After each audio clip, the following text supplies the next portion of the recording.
Salut à tous. Pour la première vidéo explicative du tutorat, nous allons vous présenter les équations différentielles. Une équation différentielle, c'est une égalité présentée sous la forme AY' de x plus BY de x égale C. A, B et C sont des réels connus, Y de x et Y' de x, des valeurs de la fonction et de sa dérivée, le plus souvent inconnues. On cherche à les trouver par le biais de 4 solutions différentes. Dans une équation sans second membre, c'est-à-dire que C égale 0, on distingue deux solutions. La première, la solution générale, c'est y de x égale k exponentielle de moins b sur a fois x. Puis la solution unique, dans laquelle k est remplacé par y0, y0 étant la valeur de y pour laquelle x égale 0. On a donc un cas qui est déterminé. Ensuite, dans les équations avec second membre, c'est-à-dire que C est différent de 0, on a la solution générale, qui est y de x égale k exponentielle de moins b sur a fois x, à laquelle s'ajoute la fraction de c sur b. On a donc la solution générale plus la fraction de c sur b. Ensuite, on va trouver la solution particulière qui est la fraction de c sur b. Ici, vous avez un petit tableau récapitulatif pour vous permettre d'avoir l'ensemble des solutions. Maintenant, on va passer aux exercices. Je vous lis donc le sujet et ensuite on expliquera comment le résoudre. Un diabétique s'injecte des doses d'insuline dans le sang régulièrement au cours de la journée. On sait qu'au début de la journée, sa dose d'insuline sanguine est de 5 g par litre, alors que 180 minutes plus tard, elle est de 2 g par litre. On note I de T, la quantité d'insuline présente dans le sang de ce patient à l'instant T. I de T est exprimé en grammes par litre, T est exprimé en heures. L'équation est la suivante. I de T égale I0 exponentielle de moins lambda T, où I0 est la valeur d'insuline de départ. Lambda est une constante.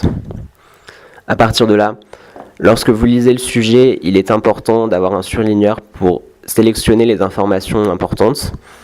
Ici, ça va être le début de la journée. On voit qu'on nous sommes à 5 g par litre. Et 180 minutes plus tard, on est à 2 g par litre. Dès à présent, on peut faire attention aux unités, puisqu'on précise que I de T est exprimé en grammes par litre. Donc ici, 5 g par litre et 2 g par litre, il n'y aura pas de conversion à faire.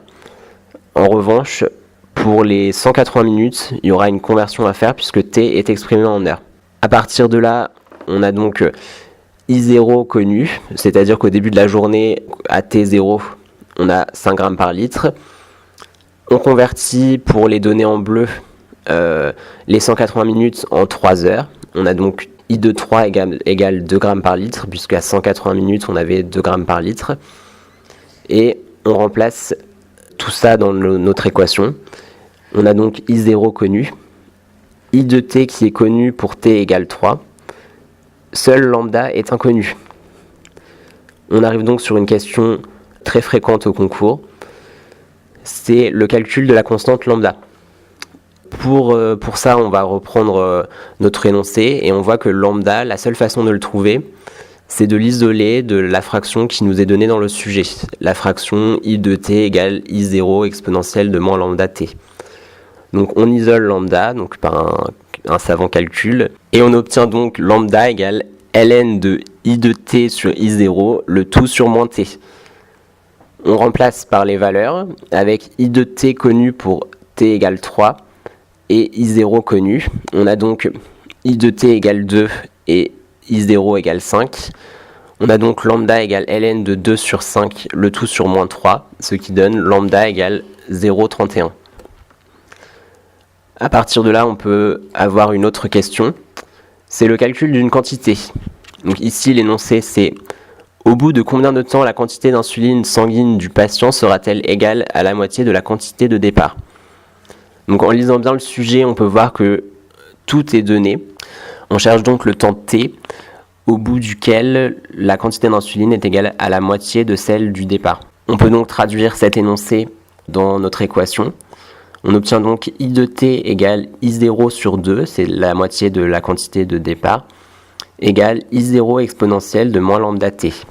On peut vérifier que l'on a l'ensemble des données pour résoudre cette équation. Or, on connaît I de t, car on connaît I0. Et I de t égale I0 sur 2, on a donc I de t égale 5,5. On a calculé lambda précédemment, lambda égale 0,31. Il ne reste plus qu'à trouver t. À partir de là, on isole comme lambda notre valeur t, et on obtient t égale ln de 1 sur 2, le tout sur moins lambda, ce qui nous donne 2,25 heures, que l'on convertit en 2 heures et 15 minutes. Voilà, j'espère que cette vidéo vous a été utile. N'hésitez pas à poser des questions et je vous donne rendez-vous pour une prochaine vidéo.